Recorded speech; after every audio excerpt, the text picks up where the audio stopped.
On est le 25, le jour de la sortie de la 3DS.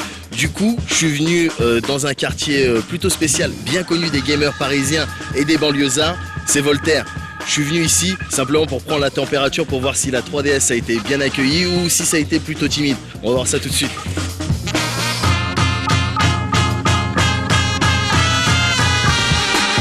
En France, ça a très bien démarré.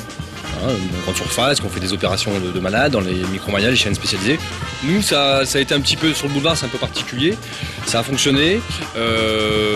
Ça se vend tous les jours un petit peu. Il n'y a pas eu de rush comme la Wii sur une journée spécifique et plus de stock du tout. Ça s'est vraiment décortiqué sur plusieurs jours en fait. Donc aujourd'hui, j'ai un client qui m'a pris 4 3DS avec 2 jeux pour chaque DS et accessoires. Donc le prix n'est pas donné, c'est 250 € la console seule. Donc faut autant laisser les gens un peu digérer ce prix-là. Est-ce que tu peux nous dire quel coloris est le mieux parti? La bleue de très loin. Ah oui, la bleue de très très loin ici. Comment t'expliques ça? La noire, ça fait trop commun. La bleue, c'est un joli bleu pailleté. Ça a beaucoup plu. Et au niveau des titres, qu'est-ce qui parle le plus? Alors la priorité c'est Street Fighter 4, 3D édition. Street, c'était le gros titre. Pilot Wings, le jeu Nintendo. À l'autre prisme du jeu, on a Nintendogs en fait. C'est vraiment le hyper gamer que Street Fighter 4, le jeu hyper casual Nintendogs. Donc si c'est la console bleue turquoise, c'est plutôt Nintendogs, et si c'est la console noire, c'est plutôt Street Fighter. Ouais, c'est vraiment les deux gros titres. Le Samouraï, la grosse surprise. Samouraï Chronicle, ouais. Parce que le jeu est très très bien. Est-ce que les gens, quand ils viennent ici, ils te revendent leur ancienne DS pour se procurer la 3DS? Beaucoup, ouais. Beaucoup. Dû à la rétrocompatibilité, il y a beaucoup de gens qui vendent leur ancienne console et qui profitent. Ça fait les deux. J'ai pas beaucoup d'occasions qui sont rentrées suite à la sortie de la 3DS, d'une part, et donc on continue d'autre part effectivement à vendre, parce que le budget n'est pas le même, de la DS d'occasion à 70 €, de l'intermédiaire 9i, la XL qui encore une fois c'est pas la même clientèle. Non, ça continue ça existe en parallèle en fait tout ça. Là, la 3DS, je veux dire, elle est zonée. Oui. Est-ce que ça va poser un problème? Est-ce qu'à terme, vous allez peut-être réfléchir à vous fournir en 3DS japonaise s'il y a du, je sais pas, de l'exclu Naruto ou Bleach qui sort dessus? Ouais, c'est comme d'habitude, les gens vont vouloir le Naruto. Normalement, le Naruto a dû sortir la semaine prochaine, mais bon, c'est reporté avec ce qui se passe au Japon. Mais déjà, beaucoup de demandes sur le Naruto, beaucoup de demandes sur le One Piece, beaucoup de demandes sur le Gundam qui vient de sortir. Voilà, maintenant les gens vont vouloir les jeux import, donc forcément la console japonaise également avec. L'import, depuis 5 ans, c'est 80% des jeux, voire 90% des jeux qui sortent en France. Ils mettent du temps à sortir, mais on n'est plus dans la mécanique d'il y a une vingtaine d'années, 15 années, où il fallait se batailler avec ses billets de 500 francs pour acheter ses jeux Super Nintendo ou Super Famicom.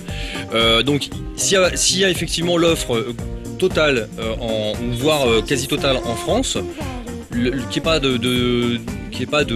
qu'elle soit zonée, c'est pas gênant. En revanche, effectivement, s'il commence à sortir des jeux exclusifs, des Naruto, du Dragon Ball Z, du Bleach, du Death Note, exclusifs au Japon, il va falloir se mettre à faire de la console japonaise. Je vois que tu regardes la 3DS. Qu'est-ce qui te marque? Qu'est-ce qui t'attire vers cette console-là? J'ai vu ton regard. En fait, il y a la notion de 3D, je voudrais bien savoir ce que c'est en fait dans les jeux vidéo. Ouais. Donc, et comme j'ai aussi la DS et que j'ai bien aimé cette console et que cette console est rétro-compatible, ça me permettrait de jouer à des jeux DS et de voir les nouveautés justement sur cette console. Pour toi, c'est l'atout principal de cette console, c'est son aspect 3D?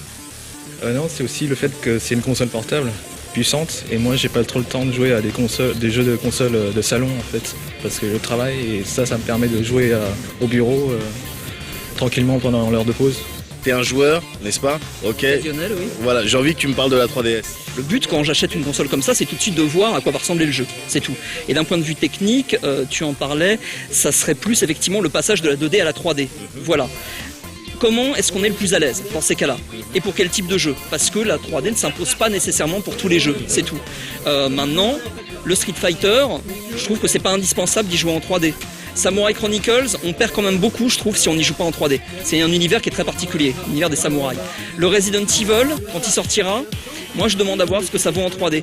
Mais on peut choisir, et c'est ça qui est bien, voilà. J'étais un peu réticent au départ. sur un jeu comme PES où on a vite mal aux yeux. Finalement, sur le Street Fighter notamment, ou même le Nintendo, c'est super agréable. On peut moduler cette 3D pour qu'elle agresse pas les yeux si on a un souci par exemple de myopie ou autre. Et c'est plutôt pas mal. Et même en déverrouillant la 3D, en l'éteignant finalement, en la désactivant, on a quand même des jeux qui sont de qualité équivalente à la PSP, voire un peu au-dessus.